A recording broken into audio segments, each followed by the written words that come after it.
नमस्कार, आप देख रहे हैं एएमवी नेटवर्क और मैं हूं आपके साथ सत्यम गौर।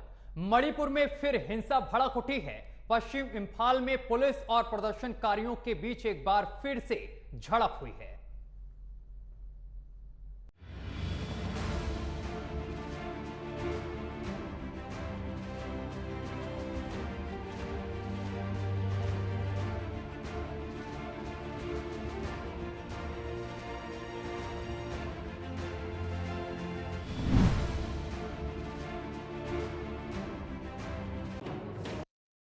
हिंसा जो है वो भड़क उठी है और इस बीच पश्चिम इंफाल में पुलिस और प्रदर्शनकारियों के बीच एक बार फिर से झड़प देखने को मिली है और पुलिस ने प्रदर्शनकारियों को हटाने के लिए बता दें कि आंसू गैस के गोले तक दागे हैं।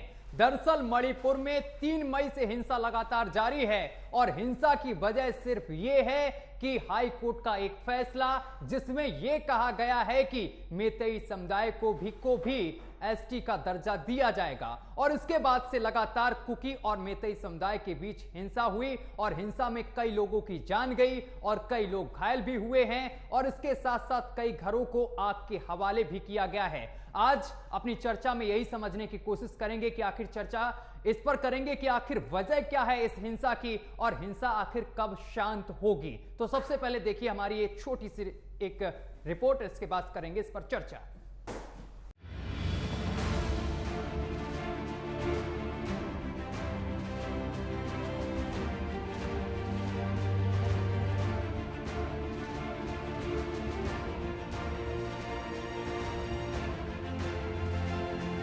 मणिपुर में जारी हिंसा थमती नहीं दिख रही है। इस बीच 5 युवकों की गिरफ्तारी को लेकर भीड़ ने हिंसक प्रदर्शन कर दिया। बिना शर्त इन युवकों की रिहाई की मांग कर रही भीड़ ने इम्फाल पूर्व में पैरोम्ट पुलिस स्टेशन और इम्फाल पश्चिम जिले में सिंगजामेई पुलिस स्टेशन और कुकीथेल पुलिस चौकी पर हमले की कोशिश की। हालांकि सुरक्षा बलों ने उनकी इस कोशिश को नाकाम कर दिया। Porompat police station, Singjamei police station, Kukithel police चौकी। सुरक्षा बलों ने इन लोगों ने भीड़ पर आंसू गैस के गोले छोड़े जिसमें से 10 से ज्यादा लोग घायल हो गए। अधिकारियों ने इसके बारे में जानकारी दी कि भीड़ को 6 स्थानीय क्लबों और मीरा पैबिस ने उकसाया था। बता दें कि मणिपुर पुलिस ने अत्याधुनिक हथियार रखने और फर्जी वर्दी पहनने के आरोप में 5 लोगों को गिरफ्तार किया था। गिरफ्तारी के बाद पुलिस ने एक बयान भी जारी किया था। उन्होंने कहा था कि 5 को न्यायिक मजिस्ट्रेट के सामने पेश किया गया था, जहां से उन्हें पुलिस हिरासत में भेज दिया गया। मणिपुर में 3 मई से हिंसा की शुरुआत हो चुकी थी। 3 मई को मैतेई और कुकी जनजाति के बीच हिंसा शुरू हुई थी। दरअसल मणिपुर में मैतेई समाज की मांग है कि उसको कुकी की तरह राज्य में एसटी का दर्जा दिया जाए। हिंसा में करीब 175 लोगों की अब तक मौत। हिंसा में 1108 लोग हुए घायल।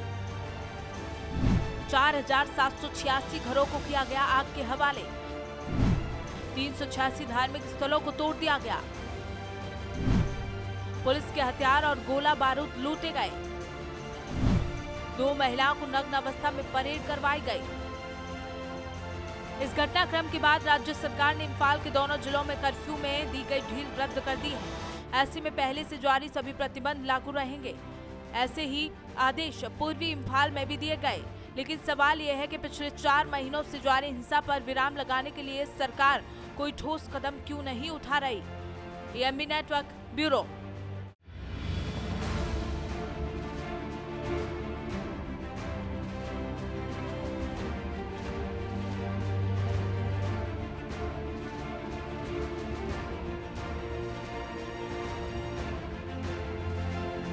तो मणिपुर में 3 मई से हिंसा लगातार जारी है और इस हिंसा में कई लोगों की जान गई है, तमाम लोग घायल भी हुए हैं, तमाम घरों को आग के हवाले तक कर दिया गया है और इस परिस्थिति में तमाम लोगों ने अपने घर को छोड़ दिया, दूसरे राज्यों में रहने के लिए मजबूर हैं। लेकिन सरकार क्या कर रही है, यह भी सवाल है और यह जानना बेहद जरूरी है आज कि आखिर सरकार क्या कर रही है। डबल इंजन की सरकार है, वहां पर सरकार क्या कर रही है, सरकार की तरफ से क्या कुछ यहां पर इंतजाम किए गए हैं, आखिर हिंसा कब शांत होगी, क्योंकि हिंसा शांत तो होती है, इसके बाद फिर से भड़क जाती है। इस हिंसा के भड़कने के पीछे की वजह क्या है? आज यही तमाम सवाल हम पूछेंगे तमाम सत्ताधारी नेताओं से। हमारे साथ अमित तिवारी जुड़ गए हैं, बीजेपी के नेता हैं, भूदेव शर्मा हैं, प्रवक्ता कांग्रेस हैं। सर, आपका भी बहुत बहुत स्वागत है। और राहुल तलान हमारे साथ जुड़ गए हैं, राजनीतिक विश्लेषक हैं। सबसे पहले हम बीजेपी नेता के साथ पास पहुंचेंगे। अमित तिवारी हमारे साथ मौजूद हैं। अमित तिवारी जी, आखिर मणिपुर में 3 मई से लगातार हिंसा चल रही है। कभी शांत भी हो जाती है, स्कूल भी खुलते हैं, दफ्तर भी खुलते हैं, लोग पहुंचते भी हैं, लेकिन फिर एक बार हिंसा शुरू हो जाती है। इसके पीछे की वजह क्या आपको लगती है? और आज जनता भी पूछ रही है कि आखिर मणिपुर में कब शांति बहाल होगी? नहीं सत्यम जी, जो आपने अभी रिपोर्ट दिखाई, तो एक रिपोर्ट मैं भी बता देता हूं कि अभी अभी वहां के सीएम बीरेन्द्र सिंह जी ने एक प्रेस कॉन्फ्रेंस किया है और उन्होंने कहा है कि वहां पे इंटरनेट सेवा की बहाली उन्होंने कर दी है। तो एक अच्छी खबर वहां ये भी आ रही है कि इंटरनेट की बहाली हो रही है। जी, छुटपुट घटनाएं होती रहेंगी, कुछ कुछ जगहों पे हैं, क्योंकि सिंस पुलिस ने एक्शन लिया है कुछ लोगों को, तो कुछ लोग उसके विरोध में उतर आएंगे, तो इस तरह की घटनाएं हमें सुनने को मिलेंगी। लेकिन ज्यादातर अगर आप स्थिति देखें तो अभी सामान्यपूर्ण है और हिंसा की घटनाएं बहुत कम हो रही हैं। जो हमने पिछले कुछ महीनों में देखा था उससे बहुत कम हुई है। सीबीआई की इंक्वायरी भी चल रही है, तो वो उस दिशा में भी सरकार आगे बढ़ रही है। तो सरकार निरंतर प्रयासरत है कि किस तरीके से पूर्वोत्तर को शांत किया जाए, दोनों समुदाय के बीच में एक समन्वय बनाकर रख चला जाए, दोनों समुदाय को के बीच में एक वार्तालाप किस तरीके से एक परस्पर बातचीत शुरू हो सके, दोनों नेताओं के थ्रू उनको बैठाकर बातचीत करने की कोशिशें चल रही हैं। और मेरे ख्याल से बीरेन्द्र सिंह जी इस पे काफी सक्रिय हैं और काम वहां चल रहा है। सत्यम जी, लेकिन अमित जी, लगातार घटनाएं तो सामने निकल कर आती हैं। विपक्ष तो कह रहा है वहां पर कुछ भी सही नहीं चल रहा है, लगातार हिंसाएं हो रही हैं, लोग अपने घर को छोड़ने के लिए मजबूर हैं, दूसरे राज्यों में पनाह ले रहे हैं। नहीं, देखिए, विपक्ष को तो देखिए किसी भी चीज में अच्छाई दिखती नहीं है। हमने पिछले 9 साल में जितने भी काम किए हैं पूर्वोत्तर को लेकर, चाहे वहाँ एजुकेशन क्षेत्र में हो या हेल्थ सेक्टर में हो या वहाँ के इंफ्रास्ट्रक्चर सुधारने को लेकर, इन्होंने तो पूर्वोत्तर को भगवान भरोसे छोड़ दिया था। 40,000 किलोमीटर का वर्ग पे जहाँ पे कि ना शिक्षा है, ना स्वास्थ्य है, ना एजुकेशन है, कुछ भी नहीं है, उसको भगवान भरोसे छोड़ दिया था। और ये कहकर छोड़ दिया था कि अगर हम वहाँ पे इंफ्रास्ट्रक्चर डेवलप करेंगे तो चाइना जल्दी घुस जाएगा, वहाँ पे घास भी नहीं उगता कह के कई बंदर बांट किए देश के जमीनों का। तो किस तरीके से एक नकारात्मक रवैया रहा है विपक्ष का, हम सब जानते हैं, और विपक्ष उसी ढर्रे पे चल रहा है। पर वहां की जो वास्तु स्थिति है, मैं उस पे बात करना चाहूंगा। विपक्ष का नकारात्मक राजनीति करना चाह रहे हैं, वो करें, उनको उसका उनके बधाई हो। लेकिन हम जो वहां की वास्तु स्थिति है उस पे बात करना चाह रहे हैं। कुछ घटनाएं जो आ रही हैं वो बहुत ही कम हो गई हैं, हिंसक झड़पें कम हो गई हैं। पुलिस और अब जो भी हो रहे हैं वो पुलिस के साथ उनका एक टसल चल रहा है। पर जो कुकी और मैतेई समुदाय के बीच में जो हमारी कोशिशों के थ्रू उन वार्तालाप करने की थी, वो हुई है, वो बातचीत हुई है और वो घटनाएं कम हुई हैं। जो छिटपुट घटनाएं हुई हैं, पुलिस वहां पे रोकथाम कर रही है, केंद्रीय बल भी है और अर्धबल भी वहां पे मौजूद है और सीबीआई की इंक्वायरी भी चल रही है। और आज ही वीरेन्द्र सिंह जी ने भी ये कहा है कि हम वहां पे इंटरनेट की सुविधा जो है वो बहाल कर रहे हैं। तो निश्चित तौर पे वो तभी होता है जब स्थितियां सामान्य होने लगती हैं। ठीक है, भूदेव शर्मा, बीजेपी के प्रवक्ता जिस तरीके से कह रहे हैं कि स्थितियां अब सामान्य होने लगी हैं, ऐसा कुछ नहीं है, वहां पर सब कुछ अब सही चल रहा है, छुटपुट घटनाएं छोटी मोटी हो जाती हैं। आपको क्या लगता है, क्या मणिपुर अब शांति की ओर बढ़ रहा है? सबसे बड़ी दुर्भाग्य की बात है कि एक चैनल पर बैठ करके भारतीय जनता पार्टी के प्रवक्ता कहते हैं कि छुटपुट घटनाएं चलती रहती हैं। कल की जो घटना है जिसमें एक थाने को आग लगा दी गई, बताइए, ये छुटपुट घटना इनको दिखाई देती है। बड़े दुर्भाग्य की बात है कि न तो मोदी जी आज तक कुछ बोल पा रहे हैं, न देश का गृह मंत्री कुछ बोलने के लिए तैयार है। अगर देश के प्रधानमंत्री से संसद में सवाल किया जाता है कि इसका जवाब दें तो वो नहीं आते हैं। तो ये पूरा देश देख रहा है कि किस तरह से मणिपुर ही नहीं, पूरे देश को आज जाति के नाम पर, धर्म के नाम पर अगर जलाने का कोई काम कर रहा है तो भारतीय जनता पार्टी कर रही है। ये केवल सत्ता के लिए इस देश को जलाना जानते हैं। अभी इन्होंने कहा कि विपक्ष ने वहां पर अभी तक कुछ नहीं किया। मैं ये बताना चाहता हूं कि इस तरह की घटनाएं, जो जितनी बड़ी घटनाएं कभी वहाँ रहने वाले लोग, आप आप उसमें साथ में आप एक मिलकर के रहते। राष्ट्रीय चैनल पे अरे बैठकर अमित झूठ जी, बोल आप रहे सुनने हैं। का इतनी बड़ी घटना कभी नहीं हुई।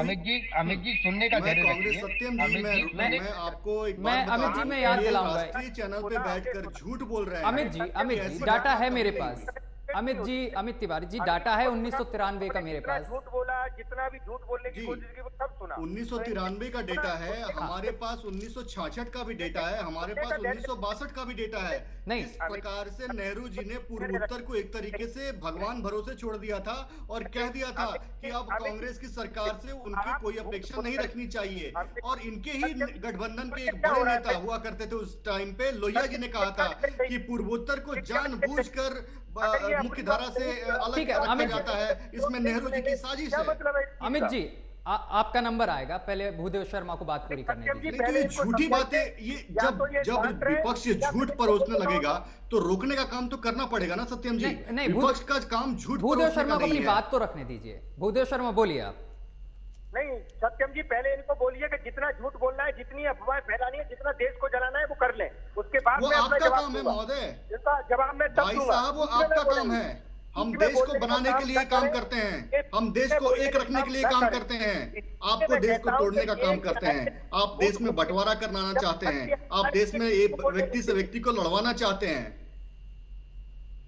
भूदेव शर्मा नहीं सत्यम जी, मैं नहीं बोलूंगा, पहले इनसे बुलवाइए जितना इनको नहीं, विपक्ष कुछ ना ही बोले तो ही बेहतर है सत्यम जी। विपक्ष कुछ ना, आज जब भी ठीक है भूदेव शर्मा, ठीक है अमित जी, व्यक्ति को व्यक्ति से ठीक है लड़वाने का मैं काम सवाल ही करता कर है। लेता हूं फिर भूदेव शर्मा जी से सवाल कर लेता हूं। भूदेव शर्मा आपको मैंने बोलने का पूरा मौका भी दिया था, अमित जी को शांत भी दिया था, लेकिन अब सवाल मैं आपसे करूंगा। नहीं एक में सवाल करूंगा। बोलिए, मेरे को मौका नहीं दिया, मैंने जब भी बोलना स्टार्ट भी नहीं किया था कि सत्यम जी आपको भी बॉयकॉट कर देंगे ये। मैं आपसे सत्यम जी आपको भी बॉयकॉट कर देंगे।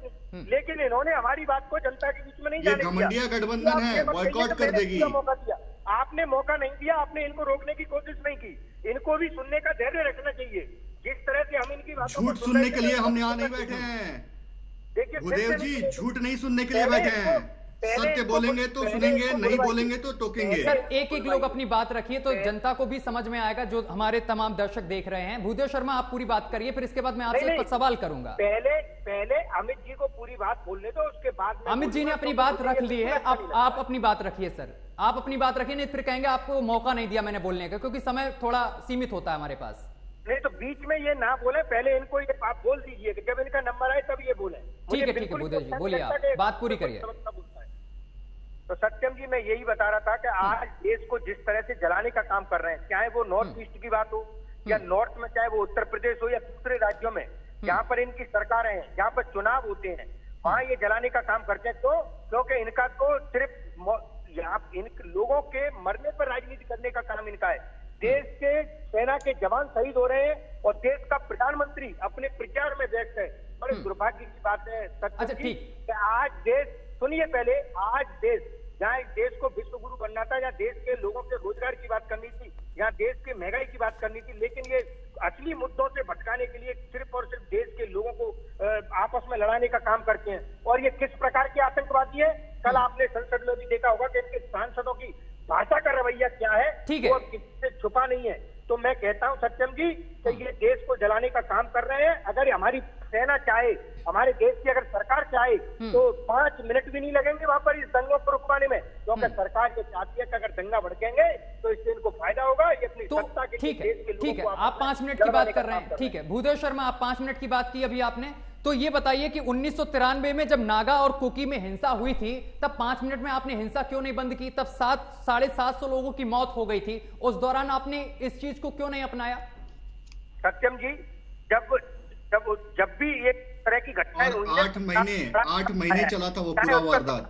सफाई की देश के लोगों को आकर के बताया है, और वहां पर जो सरकार है पूरा का पूरा किसी का बयान नहीं आया, किसी का। भूदेव जी झूठ मत बोलिए प्लीज, भूदेव जी झूठ मत बोलिए, एक भी बयान नहीं आया था। अमित जी जवाब आ जाने दीजिए, फिर इसके बाद राहुल जी के पास मुझे पहुंचना है। इनकी ये आदत बहुत खराब है कि बीच नहीं भूदेव शर्मा बिल्कुल नहीं, आप पहले पूरी बात करिए, अपना जवाब दीजिए। मैंने 1993 की बात की है, जिस तरीके से आपने बोला कि 5 मिनट में ये सब चीजें खत्म हो जाएंगी, हिंसा रुक जाएगी, तो आपने उस दौरान इस फार्मूले को क्यों नहीं अपनाया? और 1995 में इस फार्मूले को क्यों नहीं अपनाया? 1997 में इस फार्मूले को क्यों नहीं अपनाया? 2011 में इस फॉर्मूले को आखिर क्यों नहीं अपनाया गया? अब मैं जवाब दूं? जी अब बोलिए। मुझे पूरा जवाब देने देना। सबसे पहले हमें ये याद रखना चाहिए कि भूतकाल के आधार पर वर्तमान और भविष्य को खराब नहीं करना चाहिए, ठीक है ना। अगर आज सत्ता में जो सरकार होती है उससे सवाल करना चाहिए, लेकिन आपका क्वेश्चन जायज है कि उस समय क्यों नहीं अपनाया। उस समय की तुलना, पहली बात तो जो भूतकाल होता है उसकी तुलना वर्तमान से नहीं की जा सकती है। सर, जब मैंने आपसे सवाल किया तो वर्तमान, भूत, भविष्य आप मुझे बताने लगे। क्या सवाल पूछना गुनाह है? आपको तो बताना चाहिए ना कि उस दौरान किसके बयान आए थे। मैं तो इधर बीजेपी वाले प्रवक्ता जो बैठे हैं वो तो बता रहे हैं कि प्रधानमंत्री नरेंद्र मोदी ने बयान इस पर दिया और अमित शाह वहां पर गए, दौरा भी किया और दोनों समुदायों को एक टेबल में लाने की पूरी कोशिश की जा रही है लगातार। इसका मतलब तो यही हुआ कि ना विपक्ष यहां पर राजनीतिक रोटियां सेक रहा है, जिस तरीके से बीजेपी कह रही है, जिस तरीके से अमित शाह ने डिबेट की शुरुआत में ही बोल दिया कि विपक्ष केवल यहां पर राजनीतिक रोटियां सेकने का काम कर रहा है। आज देश का ये दुर्भाग्य है कि ये जो गोदी मीडिया है ना, इसी की वजह से देश में ये दंगे भड़काए जा रहे हैं। असली बात ये है, जो सवाल सत्ता से करना चाहिए वो विपक्ष से किया जाता है। नहीं, मैंने सबसे पहले सवाल अमित तिवारी से किया कि आखिर हिंसा कब रुकेगी। इसके बाद मैंने सवाल आपसे किया, जिस तरीके से आपने बोला कि 5 मिनट में हिंसा रुक जाएगी अगर सेना को पूरा मौका दिया जाए, तो मैंने आपसे ये पूछा कि 1993 में आपने ये फॉर्मूला क्यों नहीं अपनाया। क्या मैंने गलत आपसे पूछ दिया? राहुल तलान, ठीक है। जब मैं सवाल आपसे पूछूं तो आप हर बार यही चीज अपनाते हैं, गोदी मीडिया, इन तमाम शब्दों का यूज करते हैं। उस दौरान क्यों नहीं जवाब दिया गया आपकी पार्टी की तरफ से? क्या मैं ये नहीं पूछ सकता हूं क्या? किसी बात का जवाब नहीं देना चाहता। तब 750 लोगों की मौत हुई थी 1993 में। देश के इतिहास में पहली बार इतना डरा हुआ प्रधानमंत्री आया है कि जो संसद में इस बात का जवाब देना नहीं चाहता है। इतना डरा हुआ प्रधानमंत्री कभी नहीं आया, लेकिन ये इस सब का कारण है ये गोदी मीडिया। आप जनता को जवाब दीजिए। 1993 को लेकर जो मैंने सवाल आपसे पूछा, आपने उस फार्मूले का इस्तेमाल क्यों नहीं किया? आवाज को दबाने का काम करता है। सवाल पर आइए, आप इधर उधर मत जाइए, इधर उधर की बात मत करिए। भूदेव शर्मा, सीधा सवाल है और इसका जवाब आप दीजिए कि 1993 में आपने इस फार्मूले का प्रयोग क्यों नहीं किया जो आप अभी बीजेपी को बता रहे हैं।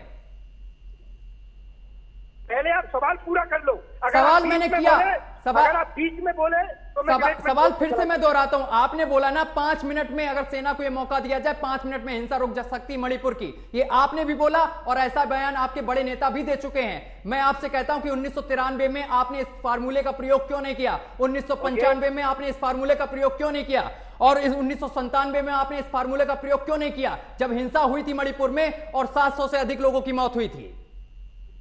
हो गया आपका सवाल? जी हो गया आपका सवाल जी। मुझे ये बताइए कि आज सत्ता में कौन है, पहले इसका जवाब दो। आज सत्ता में विपक्ष है या सत्ताधारी पार्टी बीजेपी है? मुझे इसका जवाब दो। अगर सत्ताधारी पार्टी ये कहती है कि वहां पे अपने गृह मंत्री चले गए, उसके बाद भी ये लगातार घटनाएं घटित हो रही है, वहां महिलाओं को नंगा करके सड़कों पर उठाया जा रहा है और अभी आप सवाल पूछ रहे हैं विपक्ष से, क्या विपक्ष सवाल का जवाब देगा? लेकिन आज जो वर्तमान में 21वीं सदी के भारत में जो घटित हो रहा है, जिसको विश्व गुरु बनना है, जिसकी पूरे विश्व में ये हालत हो रखी है, बदनामी करवाई जा रही है, इसका सवाल का जवाब कौन देगा? आपकी हिम्मत है आपके अंदर प्रधानमंत्री से सवाल करने की हिम्मत है? मोदी के अंदर, प्रधानमंत्री के अंदर एक प्रेस कॉन्फ्रेंस करके ये बताने की कि मणिपुर में ये सब क्यों हो रहा है, ठीक है, क्योंकि इनके द्वारा करवाया जा रहा है। ये एक प्रायोजित हिस्सा है जो भूदेव शर्मा, मुझे लगता है कि आपको अपनी विचारधारा को, जो सोच है उसको बदलना पड़ेगा। आपसे अगर मैं सवाल करता हूं तो आप हर बार इसी तरीके के जवाब देते हैं और जवाब मेरा कभी भी आपने नहीं दिया है। इससे पहले भी आप हमारे साथ चर्चा में बैठे हैं, मैंने क्या गलत आपसे पूछा? ठीक है, मैं वापस भी आऊंगा आपके पास। राहुल तलान हमारे साथ बैठे हुए हैं। राहुल तलान जी, मैं आपसे ये जानना चाहता हूं कि आखिर ये हिंसा की शुरुआत कहां से हुई तो कांग्रेस की सरकार से हुई थी 1993 में, और अगर उसी दौरान जो फार्मूला की बात ये कर रहे हैं कांग्रेस के प्रवक्ता भूदेव शर्मा जी, उसी दौरान अगर ये फार्मूला अपना दिया जाता, अगर कोई ठोस कदम उठाया जाता, तो आज मुझे लगता है ये नौबत नहीं देखने को मिलती जो मणिपुर में है। स्थिति की जानकारी नहीं, नॉर्थ ईस्ट में जातीय संघर्ष का बहुत पुराना इतिहास और लगातार महिलाओं को अवस्था में परेड करवाई गई नॉर्थ ईस्ट पैरोमपेट पुलिस। जी, तो मुझे जहाँ तक लगता है कि मुझे इसको थोड़ा जानकारी होनी चाहिए। और सबसे बड़ी बात ये कि दंगा फसाद हुआ है मणिपुर में, वो मणिपुर हाई कोर्ट ने एक ऑब्जर्वेशन दिया कि जो मैत्री समुदाय है उसको भी एसटी का दर्जा दिया जाना चाहिए। विरोध किया वहां के आदिवासी समुदाय, जिनको आप कुकी बोलते हैं, उन्होंने विरोध किया और वो कुकी आए हुए हैं वहां, बसे हैं वहां से, म्यांमार से आके बसे हुए हैं। मैं तो वहां के मूल निवासी जो 10% इम्फाल घाटी में रहते हैं और वो उससे बाहर नहीं जा सकते, और क्योंकि जो कुकी है वो बाकी 90% पहाड़ी एरिया में रहते हैं। तो सवाल ये है कि जो हाई कोर्ट का ऑब्जर्वेशन था, हाई कोर्ट ने सरकार को बोला कि इसको भी एसटी का दर्जा दिया जाना चाहिए ताकि वो पूरे प्रदेश में कहीं भी आ जा सके, कहीं भी जमीन खरीद सके, कहीं भी बच सके। तो इसमें ना सरकार की कोई गलती थी, ना विपक्ष की गलती थी। तो वो जो हाई कोर्ट का ऑब्जर्वेशन था उससे सारी कुकी जो समुदाय था वो एग्रेसिव हो गया और उन्होंने महफिल का विरोध करना शुरू कर दिया, मार्च करना शुरू कर दिए। दोनों समुदाय ने आपसी वैमनस्य की बात, और ये कोई अगर जो भूदेव शर्मा की सरकार आ जाए तो वहां सुधार लेंगे क्या? स्थिति नहीं सुधार पाएंगे, कोई नहीं सुधार सकता है, कोई सरकार नहीं सुधार सकती। छुटपुट जब जातीय संघर्ष होते हैं, जातीय संघर्ष में लगातार ये छुटपुट घटनाएं होती रहेंगी, कोई नहीं रोक पाएगा। आप एक एक बंदे के पीछे पुलिस वाला या आर्मी वाला तो खड़ा नहीं कर पाएंगे मणिपुर में। तो अगर जो मणिपुर में आपने इतने दिन तक वो क्यों आस्था क्यों लगा के रखा हुआ था, बाकी जब मणिपुर की स्थिति ऐसी थी, तो ये समझने की जरूरत है सारी चीजें। आप राजनीति कर रहे हैं, इसमें राजनीतिक रोटियां फेंकने की कोशिश कर रहे हैं, वो बात गलत है। ये राजनीति जैसे कि आपको बहुत सारे मुद्दों पे किसी भी राजनीतिक दल को राजनीति नहीं करनी चाहिए, क्योंकि ऐसा नहीं है कि बीजेपी ने नॉर्थ ईस्ट में काम नहीं किया, बीजेपी ने नॉर्थ ईस्ट में काम किए हैं, कांग्रेस ने नहीं किए, तो ये सच्चाई है। नॉर्थ ईस्ट की जो विकास दर है वो भारत में इस वक्त सबसे ज्यादा है। क्यों सबसे ज्यादा? क्योंकि वहाँ विकास हो रहा है, वहाँ विकास की संभावनाएं ज्यादा थी। तो ये सारी चीजें जब तक नहीं जानेंगे आप, ऐसे तो सिर्फ लफ्फाजी करने के लिए, राजनीति करने के लिए कुछ भी करते रहिए। अब जैसे जो कनाडा वाला इशू हुआ है उस पर भी राजनीति की जा सकती है, राजनीति करनी है, लेकिन अगर जो आपको एक देश के तौर पे दिखना है, एकजुट दिखना है, तो एकजुट दिखिए, नहीं तो आप यहाँ सिर्फ तब्बल आप आपस में कर सकते हैं। तो वैसे ही मणिपुर का मुद्दा है, मणिपुर के मुद्दे को जैसे ही आप राजनीतिक दृष्टिकोण से देखना शुरू करेंगे, वैसे ही चाइना का इन्वॉल्वमेंट होना शुरू हो जाता है, कुकीज का इन्वॉल्वमेंट, म्यांमार वाले कुकियों का इनमें इंटरवेंशन शुरू हो जाता है। तो ये सारी चीजें, नॉर्थ ईस्ट भारत के लिए बहुत सेंसिटिव हिस्सा है, तो उस पे राजनीति नहीं होनी चाहिए। और किसी पार्टी को कोई भी रही हो, चाहे उससे पहले जो दंगे फसाद हुए उसके लिए कांग्रेस जिम्मेदार है क्या? नहीं, वहां का अपना जातीय संघर्ष है। आप इतनी जल्दी उन चीजों से नहीं निपट सकते हैं। ना बीजेपी को आप जिम्मेदार मान सकते हैं, बीजेपी की सरकार को, जो जातीय संघर्ष का इतना सारे जो इतिहास है उसको कैसे निपटेंगे? एक टाइम पे तो उग्रवाद का गढ़ रहा है ना पूरा नॉर्थ ईस्ट, बिल्कुल, कितने सारे उग्रवादी संगठन थे, तो वो संगठनों पे धीरे धीरे काबू पाया गया है ना। वैसे ही मणिपुर को या पूरे नॉर्थ ईस्ट को शांत करने में टाइम लगेगा। ये बात बीजेपी के नेता भी जानते हैं, कांग्रेस के नेता भी जानते हैं, लेकिन है क्या कि सबको अपनी राजनीतिक रोटी सेकनी है। प्रधानमंत्री के बयान से हो क्या जाएगा? चलिए दे दिया प्रधानमंत्री ने बयान, क्या हो जाएगा? क्या मणिपुर शांत हो जाएगा? नहीं होगा। ये राजनीतिक रोटियां सेकने की बात है बस, सिर्फ और सिर्फ। जब गृह मंत्री लगातार चर्चा की बात की गई और जब मणिपुर पे चर्चा हुई तो विपक्ष था कहां? था नहीं ना, बिल्कुल संसद से प्रधानमंत्री जी कहां थे चर्चा में? प्रधानमंत्री जी कहां थे? राहुल जी देश का प्रधानमंत्री नरेंद्र मोदी है।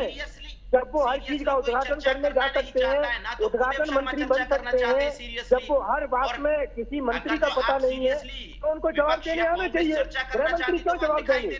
जब आप सभी दलों के साथ मीटिंग करना चाहते हैं तो लोकसभा में जो नेता होता है वो देश का प्रधानमंत्री होता है, गृह मंत्री नहीं होता है। राहुल जी आप राजनीतिक विश्लेषक हो, आपको ये समझना चाहिए विपक्ष अगर सवाल नहीं उठाएगा, अगर विपक्ष अगर सड़कों पर नहीं होगा तो ये सत्ताधारी सरकार तानाशाही हो जाएगी। प्रधानमंत्री ने बयान नहीं दिया, कांग्रेस पार्टी ने अपने प्रवक्ताओं को या नेताओं को ये बता दिया कि सिर्फ यही रटा रटाया बयान देना आप लोग, ये वो दे रहे हैं। लेकिन जब तक वास्तविक स्थिति को नहीं जानेंगे आप मणिपुर की को, तो आपको थोड़ा समझना चाहिए कि वास्तविक स्थिति ये कि दो समुदायों का संघर्ष है, और कहीं भी जहां भी समुदायों का संघर्ष होगा कोई भी उसको बहुत जल्दी से शांत नहीं कर सकता है। कोई आप लगा दीजिए, कितनी आर्मी लगाएंगे आप? ये सारी चीजें समझने की जरूरत है जी। ठीक है भूदेव शर्मा जी, फाइनल प्रतिक्रिया आपसे चाहते हैं। सत्यम जी, अभी राहुल जी ने कहा कि प्रधानमंत्री जी के बोलने से क्या हो जाएगा। मुझे ये बताइए कि देश का मुखिया प्रधानमंत्री होता है, लोकसभा का नेता जो होता है प्रधानमंत्री होता है। जब आप सर्वदलीय बैठक बुला रहे हो तो लोकसभा का नेता अगर सर्वदलीय बैठक में नहीं है तो उसमें किसकी बैठक हो रही है? आप बताइए। क्यों विपक्ष उसका बाइकआउट नहीं करता? और इन्होंने कहा कि सवाल करना राजनीति है, तो मैं इनको ये बता देना चाहता हूँ, सुन लीजिए राहुल जी, सुन लीजिए, अगर विपक्ष का काम है विपक्ष को सवाल उठाने चाहिए। ये देश का बहुत बड़ा मुद्दा है, मणिपुर हमारे देश का हिस्सा है। अगर इस 2014 से पहले अगर भारतीय जनता पार्टी कोई सवाल उठाती थी तो कोई ये नहीं कहता था कि ये राजनीति कर रहे हैं, क्योंकि विपक्ष का काम होता है। विपक्ष को साथ लेकर के राजनीति की जाती थी। अगर चाइना की सीमाओं को लेकर के विपक्ष ने सवाल उठाए थे तो राजनाथ सिंह के नेतृत्व में दल भेजा गया था। विपक्ष को पहले अपने भारत का प्रतिनिधित्व करने के लिए भी भेजा जाता था, उसको राजनीति नहीं मानते थे। लेकिन आज जिस तरह से विपक्ष अगर कोई भी सवाल उठाता है और सीधा उसको ये बोला जाता है कि राजनीति कर रहे हैं, तो आप राजनीतिक विश्लेषक के तौर पर राजनीति भी कीजिए पहले। ठीक है अमित जी, फाइनल प्रतिक्रिया आपसे। देखिए सत्यम जी, जब आपने कांग्रेस के प्रवक्ता को मौका दिया तो उन्होंने किस तरीके की भाषा प्रधानमंत्री मोदी जी के लिए अपशब्द कहना शुरू कर दिया, तो ये उनका दिखाता है, भड़ास ही उनके दिखाता है कि प्रधानमंत्री मोदी जी के लिए जो जहर उनके भीतर भरा पड़ा है। मैंने कोई अपशब्द नहीं बोला है, आप रिकॉर्डिंग सुन लीजिएगा माध्यम, ठीक है। और देखिए जिस तरीके से ये देखिए, ये एक फैंसी ड्रेस पार्टी है। ये जब भी इलेक्शंस होते हैं तब ये जनेऊ उतार लेते हैं, कोर्ट के ऊपर त्रिकुंड लगा लेते हैं, कुली बन जाते हैं। तो ये एक फैंसी ड्रेस पार्टी है, इनको जनता के मुद्दों से कोई सरोकार नहीं है। किस तरीके से हमें नहीं भूलना चाहिए। मैं ज्यादा पीछे नहीं जाऊंगा सत्यम जी, आपकी रिसर्च की टीम है, आपने 93 का डेटा बताया, लेकिन मेरी जितनी मेमोरी है महज 20 साल पीछे जाइए। 2004 से लेकर 2007 तक कितनी हत्याएं वहां पे हुई। हमारी सरकार आने के बाद इंसर्जेंसी की घटनाएं भी घटी, हत्याएं भी बंद हुई। हमने ये प्रयास पूरे इच्छा शक्ति के साथ ये प्रयास किया कि पूर्वोत्तर को एक मार्ग से मुख्य धारा से जोड़ा जाए और वहां पे विकास कार्य किए जाए। हमने वहां पे सड़कों के माध्यम से, एयरपोर्ट के माध्यम से, अगर अगरतला में पहली बार ट्रेन पहुंची और फ्लाइट पहुंची तो हमारी सरकार में पहुंची। हमने ये नहीं भूलना चाहिए किस तरीके से 1966 में इंदिरा गांधी की सरकार ने अपने ही नागरिकों के मिजोरम के ऊपर हवाई हमला करवा दिया था। 1962 में नेहरू जी ने पूर्वोत्तर को बोल दिया था कि आप भगवान भरोसे हो, कांग्रेस की सरकार से कोई उम्मीद मत रखना। किस तरीके से वहां पे एक 40,000 वर्ग के किलोमीटर के दायरे वाले क्षेत्र को विकास से दूर रखा गया, विकास की मुख्य धारा से। इनके अपने गठबंधन के नेता, उस समय के बड़े नेता लोहिया जी ने कहा कि नेहरू जी जानबूझकर पूर्वोत्तर को विकास की मुख्य धारा से दूर रख रहे हैं। तो ये सब इनका काला खंड है जो इनको देखना चाहिए किसी पे उंगली उठाने से पहले। ठीक है राहुल तलान, 20 सेकंड में बात पूरी करिए। देखिए बहुत सारे मुल्क इस देश में ऐसे हैं जिन पे राजनीति नहीं की जानी चाहिए, जैसे कि कांग्रेस के शासनकाल में मणिपुर और नॉर्थ ईस्ट अशांत रहा है, बीजेपी के शासनकाल में भी रहा है। तो यहाँ सब विपक्ष को एकजुट होकर ये तरीका निकालना चाहिए कि मणिपुर की हिंसा पे कैसे काबू पाया जाए, दोनों समुदाय में कैसे आपस में सामंजस्य बिठाया जाए। वैसे ही विदेश नीति की बात होती है, विदेश नीति पे भी राजनीति नहीं करनी चाहिए। अब कनाडा वाला मामला है, भूदेव शर्मा चाहे तो राजनीति कर सकते हैं उस पर कि हाँ भाई निज्जर को भारतीय एजेंट ने मारा है, बोलने के लिए क्या जा रहा है उनका। लेकिन हमें बहुत सारी चीजों को सेलेक्टिव सोच के साथ आगे आना पड़ेगा कि देश के हित में क्या है और अहित क्या है देश का। तो देश के लिए भूदेव शर्मा भी इस देश में और राहुल तालान भी और अमित तिवारी भी, तो कुछ चीजों पे हमें एकजुट होने की कोशिश करने की जरूरत है। चलिए बहुत बहुत शुक्रिया, आप तीनों का समय की कमी इसलिए माफी चाहती नहीं थी, इस चर्चा को और भी मैं आगे बढ़ाता। बहुत बहुत शुक्रिया आप तीनों का हमारे साथ जुड़ने के लिए, तमाम बातचीत करने के लिए। तो मणिपुर में हिंसा जो है वो लगातार जारी है, थमने का नाम नहीं ले रही है। हिंसा रुकती है लेकिन इसके बावजूद फिर से एक बार हिंसा की खबर सामने निकल कर आ रही है। जिस तरीके से फिर से हिंसा की खबर निकल कर सामने आई, अब देखने वाली बात यह होगी कि सरकार इस पर क्या ठोस कदम उठाती है जिससे कि हिंसा मणिपुर की शांत हो सके। फिलहाल मेरे साथ अभी के लिए बस इतना ही। देश दुनिया की तमाम खबरें देखने के लिए देखते रहिए AMV नेटवर्क।